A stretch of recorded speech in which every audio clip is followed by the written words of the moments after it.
Buenas tardes. El día de hoy, en este primer seminario de Derecho Penal y Derecho Penitenciario, expondré sobre el denominado principio de confianza como criterio para la delimitación de la responsabilidad penal de los miembros del equipo médico. El principio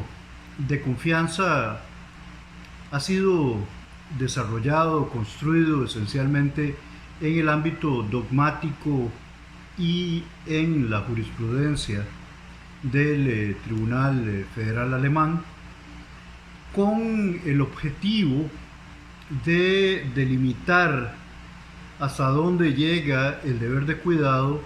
en un ámbito específico como lo es el del tráfico vehicular, una actividad de por sí riesgosa que encierra peligros en sí misma. Más recientemente, el principio va siendo utilizado, ha venido siendo empleado también en el contexto del derecho penal médico, y es a este ámbito particular al cual me voy a referir el día de hoy. Es decir, el ámbito de aplicación que estaré analizando hoy es exclusivamente el del derecho penal médico. El ámbito de aplicación en el cual estaré haciendo énfasis el día de hoy respecto del principio de confianza es el del derecho penal médico, es decir, en alusión directa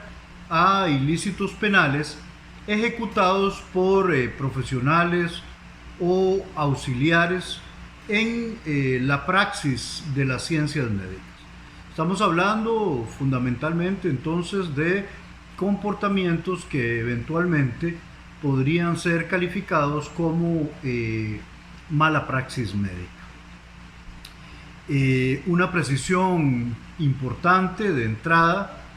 consiste en indicar que este principio se aplica única y exclusivamente para delitos imprudentes o culposos.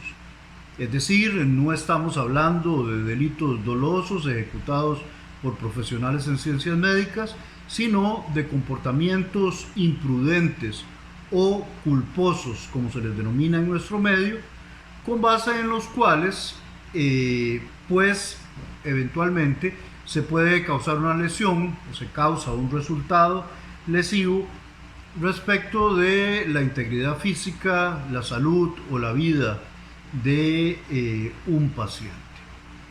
El principio de confianza en este ámbito, el del derecho penal médico, en los delitos imprudentes contemplados por la legislación costarricense, se aplica únicamente cuando intervienen varios sujetos, varios profesionales o varios auxiliares en la división del trabajo de un equipo médico. En la praxis médica es común esta distribución, esta repartición de funciones dentro de un equipo de profesionales, por ejemplo, en el desarrollo de tratamientos quirúrgicos, en que interviene gran cantidad de colaboradores, asistentes y de médicos especialistas.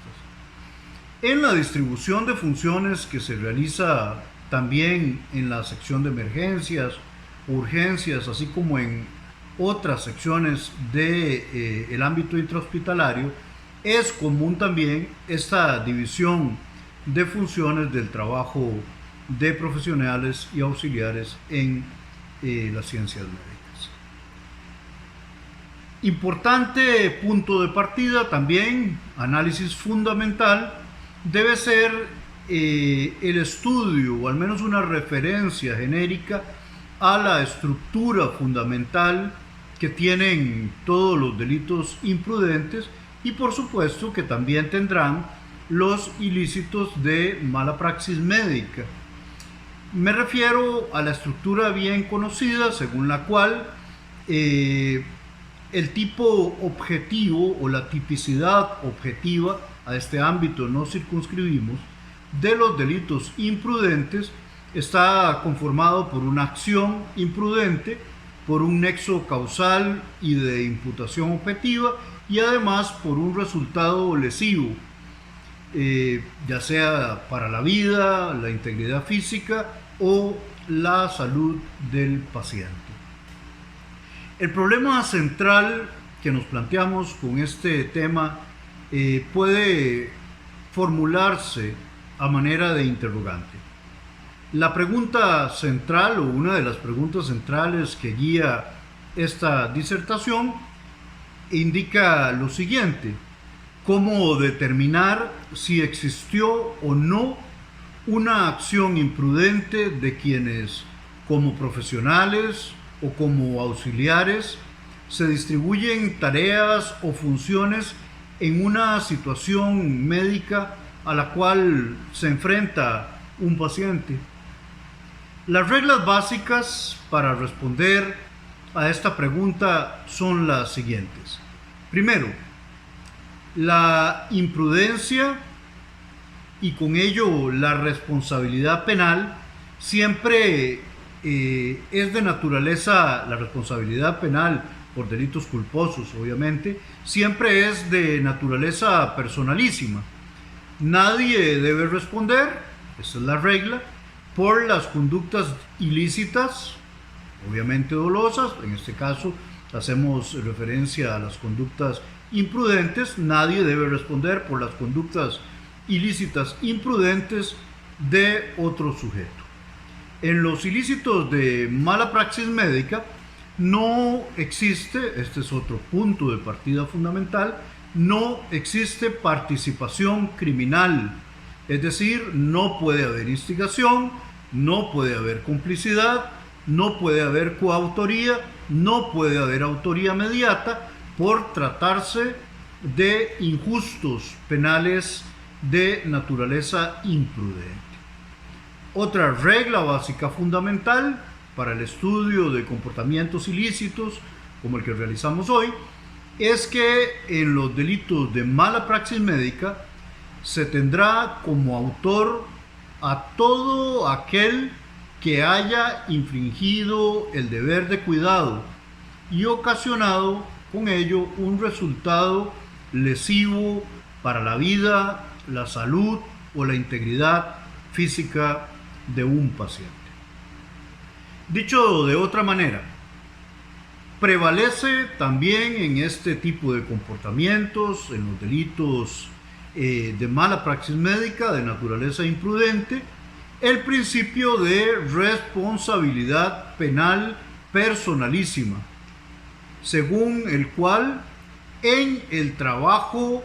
del equipo médico, en el trabajo de todas las personas que intervienen en un equipo médico, la regla es que cada uno de sus miembros debe hacerse responsable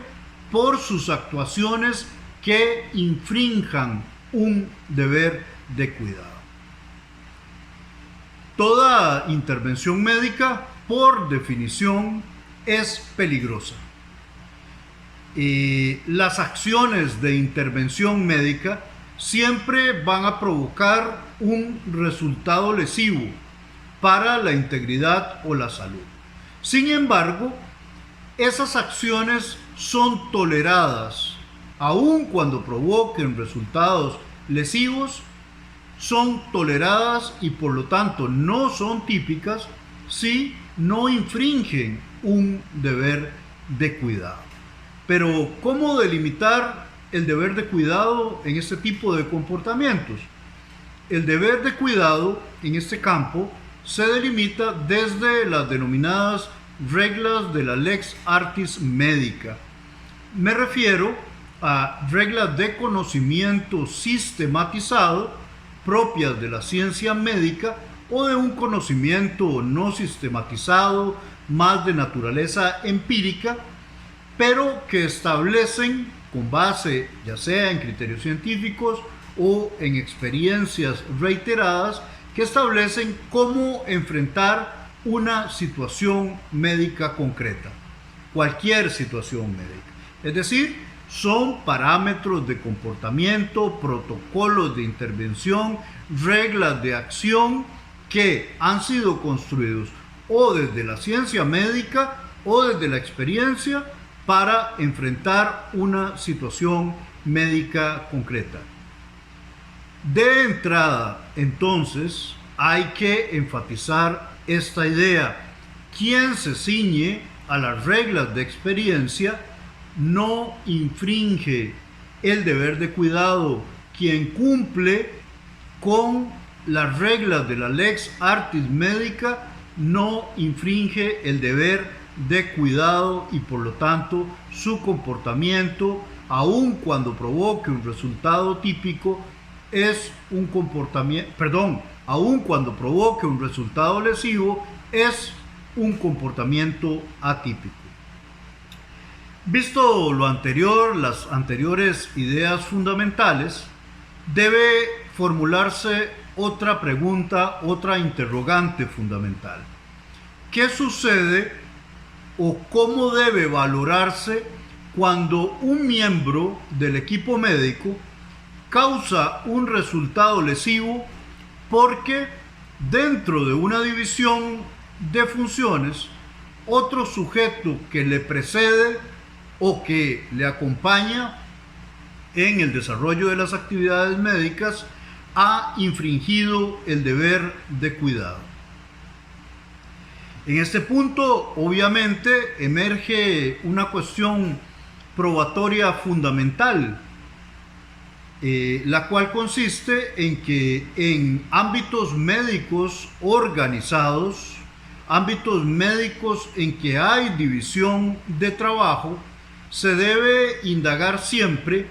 quién y en cuáles momentos ha tenido a su cargo los procedimientos médicos y medidas curativas emprendidas respecto de un paciente. Es decir, no podremos determinar nada acerca de la responsabilidad penal de un funcionario, de un profesional en ciencias médicas, si previamente no se tiene claramente delimitado cuáles son los protocolos de intervención para una situación médica concreta y dentro de ellos cuál es la división del trabajo establecida para los distintos miembros del equipo médico, debiendo indagarse siempre cuál de esos profesionales o auxiliares y en cuáles momentos ha tenido o tuvo a su cargo los procedimientos médicos o medidas curativas desarrolladas respecto de un paciente. ¿Cuál es la utilidad del principio de confianza en este marco, ante estas circunstancias, en este contexto específico? Su utilidad consiste en que, dado un resultado lesivo sobre la vida, la salud o la integridad física de un paciente, este principio sirve para determinar si existe o no infracción al deber de cuidado en las distintas acciones ejecutadas por los miembros que cooperaron en la división de trabajo del equipo médico. Las consecuencias o la consecuencia fundamental que se deriva de este principio es que quien actúa basado en el principio de confianza no infringirá su deber de cuidado, se mantiene dentro de los márgenes del riesgo permitido si actuó basado en dicho principio y por ello su comportamiento carecerá de tipicidad imprudente o culposa. En palabras de el gran autor alemán de la dogmática penal, uno de los más importantes del siglo XX, me refiero al profesor Klaus Roxin, quien se comporta, cito literalmente, en una traducción libre, quien se comporta debidamente en una situación de división de funciones o de multiplicidad de conductas, puede confiar en que otros también lo hagan, siempre y cuando no existan indicios concretos para suponer lo contrario. Otro importante autor alemán, Klaus Ulzenheimer, indica al respecto: independientemente de la función que desempeña cada uno de los intervinientes en el tratamiento del paciente, puede confiar en que los otros intervinientes dominan sus tareas y pueden comprender su responsabilidad dentro de ese tratamiento. El principio de confianza entonces implica que si se da una actividad médica compartida y en ella alguien actúa confiando o suponiendo que los demás cumplen sus deberes de cuidado, en eso radica el principio de confianza, esta persona no infringe el deber de cuidado y por lo tanto no desarrolla una acción típica imprudente, aun cuando se produzca un resultado lesivo. Este principio, sin embargo, tiene límites. El más importante de ellos, el principio de confianza, decae cuando para el profesional en las ciencias médicas o para el personal auxiliar emerjan razones para creer que una persona está faltando al deber de cuidado. El principio de confianza cede, se hace a un lado si hay, por ejemplo, acciones que evidentemente, desarrolladas por otro miembro del equipo médico, claro, que evidentemente infringen el deber de cuidado. Hagamos en este punto una importante síntesis. El profesional que interviene en un equipo médico responde individualmente por sus acciones y por los resultados que con ellas ocasiona. Otro aspecto importante: si ha desarrollado todas sus actuaciones con base en dentro de las técnicas y procedimientos que debe observar, es decir, cumpliendo las reglas de la Lex Artis, no infringe el deber de cuidado. Y esto aplica aun cuando no tome precauciones especiales respecto de eventuales infracciones al deber de cuidado por parte de otros médicos o del personal auxiliar interviniente en el equipo o en el trabajo compartido. Es decir, en estas circunstancias, mientras un sujeto actuante se atenga a las reglas de la Lex Artis, haya cumplido en su intervención en la división del trabajo con las reglas de la Lex Artis, puede actuar confiado en que quienes le precedieron en la división del trabajo o quienes actúan conjuntamente con él puede confiar, en que ellos también actuaron correctamente. Lo anterior no aplica en dos circunstancias particulares. Primero, si quien comparte el trabajo del equipo médico tiene razones suficientes o evidentes para dudar que otro miembro del equipo médico haya cumplido con las reglas de la Lex Artis. O,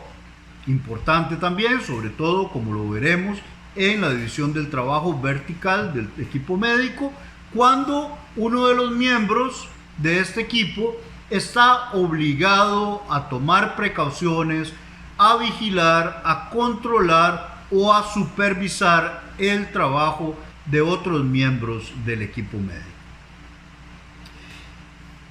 Expuesto en otros términos, dicho de otra manera, tenemos entonces que el principio de confianza tiene distinto alcance y contenido según se esté dando una división horizontal del trabajo del equipo médico o exista una división vertical del trabajo del equipo médico. La división horizontal del trabajo del equipo médico se caracteriza porque quienes participan en esta división colaboran con conocimientos y habilidades de diversa índole, pero realizan un aporte al trabajo común que tiene el mismo grado de importancia. Por ejemplo, para el equipo médico que desarrolla una intervención quirúrgica, el médico especialista que interviene en cierta etapa avanzada de dicha operación puede confiar en que los colegas que lo antecedieron en su intervención observaron todas las reglas técnicas de procedimiento, es decir, las reglas de la Lex Artis, para no infringir el deber de cuidado. El principio de confianza decae, no tiene vigencia en el trabajo horizontal si aquella confianza en el comportamiento debido de otros miembros del equipo está manifiestamente injustificada. ¿Cuándo puede estar manifiestamente injustificada esa confianza en la división horizontal del trabajo del equipo médico? Por ejemplo, si quien interviene en esa división horizontal puede reconocer que su compañero o compañera de funciones no va a cumplir sus tareas conforme al cuidado debido, por ejemplo, por causa de embriaguez, por enfermedad y, esto es muy importante, incluso si aprecia que está sobreexigido, por ejemplo, sobreexigido físicamente porque es notorio su agotamiento o sobreexigido en sus conocimientos y habilidades. Es decir, si aprecia que un determinado comportamiento, que un determinado protocolo o regla de intervención no puede ser cumplida por un compañero del equipo médico porque no tiene conocimientos o habilidades para desarrollarla. Si uno de los miembros del equipo médico, además, este es otro ejemplo, observa que otro profesional no cumple con las reglas de la técnica que están extendidas en ese momento, que están aceptadas en ese momento para implementar una determinada acción médica en una situación concreta, tampoco tiene vigencia el principio de confianza. Si un profesional observa, por ejemplo, que en un procedimiento operatorio uno de sus colegas no cumple con las reglas de la técnica establecidas, aceptadas, difundidas para esos efectos, tampoco puede alegar el principio de confianza.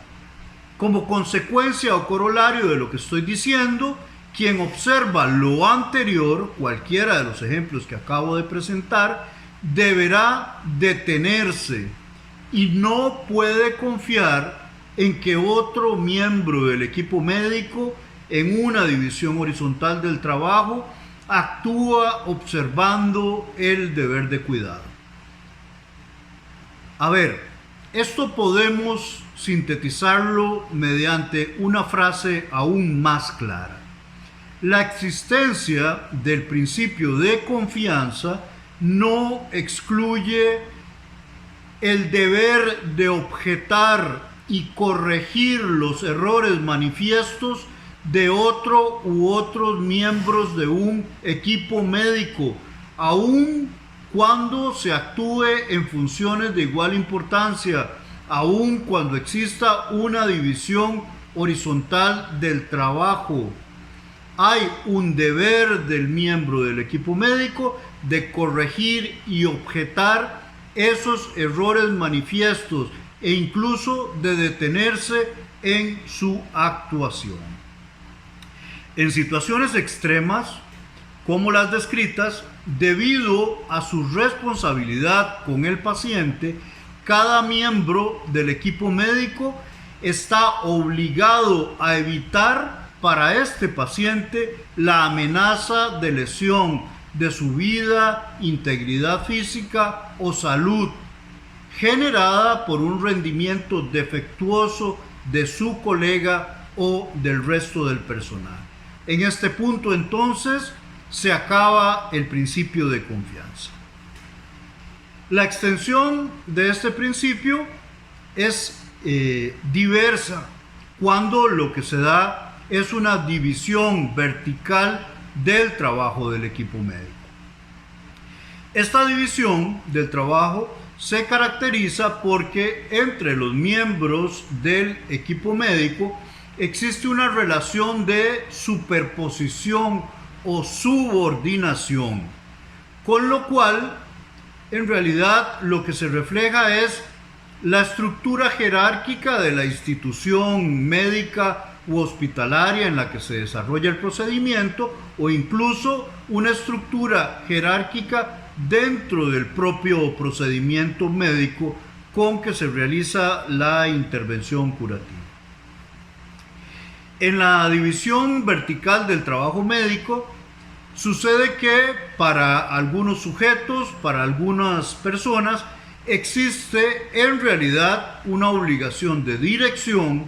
una obligación de vigilancia, de control respecto de otros miembros del equipo médico que para esta persona obligada desplaza el principio de confianza. Es decir, esta situación hace que el sujeto obligado a la vigilancia, al control, a la dirección de otros, no pueda alegar el principio de confianza para excluir la tipicidad imprudente en cuanto a su comportamiento. Quien tiene deberes de vigilancia, control y dirección de otras personas en un equipo médico no puede alegar, repito, el principio de confianza en relación con las acciones de otros miembros sometidos a su vigilancia.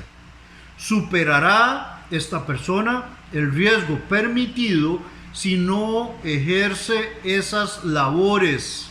y eventualmente podría ser responsable penal por los resultados lesivos que sobrevengan debido a las actuaciones de esas personas que él no está vigilando. Efectivamente, en estos casos, esta persona ocupa una posición de garante que le obliga a vigilar las actuaciones de otros, por ejemplo, médicos en formación, como fuentes de peligro para bienes jurídicos de los cuales es titular el paciente. Es en cada situación médica que debe analizarse de manera particular la existencia de deberes específicos de vigilancia. Según los alcances de dichos deberes, así cederá o se restringirá el principio de confianza y con ello se reduce el ámbito del riesgo permitido. A mayor cantidad de deberes de control, de vigilancia, de guía de otros profesionales o del personal subalterno, se restringe la posibilidad de aplicación del principio de confianza y se reduce el ámbito de aplicación del riesgo permitido, ampliándose con ello la posibilidad de infracción al deber de cuidado. En palabras del ilustre penalista español especializado en derecho penal médico, me refiero al profesor Romeo Casabona, el médico, cito textualmente, puede en principio confiar en que sus colaboradores actuarán cuidadosamente en la ejecución de los cometidos transferidos a ellos, cuando se hallen correspondientemente preparados y adiestrados, y son supervisados en general dentro de unos límites razonables. La delimitación del cuidado, del deber de cuidado en la división vertical del trabajo en el equipo médico, entonces, deberá pasar por la delimitación por la clara identificación de a quién le competen los deberes de vigilancia, control y dirección que derogan el principio de confianza en una situación médica concreta. Deben delimitarse las exigencias específicas de vigilancia, de cuidado, impuestas desde aquellos deberes a los que venimos haciendo referencia, impuestos, por ejemplo, esos deberes de vigilancia para especialistas de planta, para los jefes de sección, para residentes, para internos, etcétera, etcétera. La fijación diferenciada de funciones y de deberes de vigilancia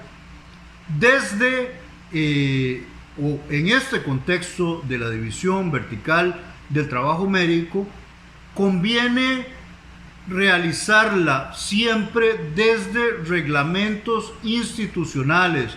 o desde reglamentos intrahospitalarios. Es decir, es desde estos mecanismos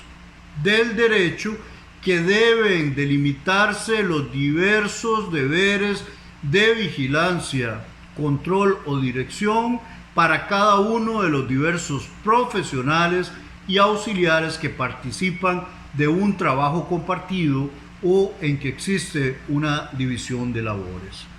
Esta diferenciación, repito, debe hacerse claramente desde mecanismos reglamentarios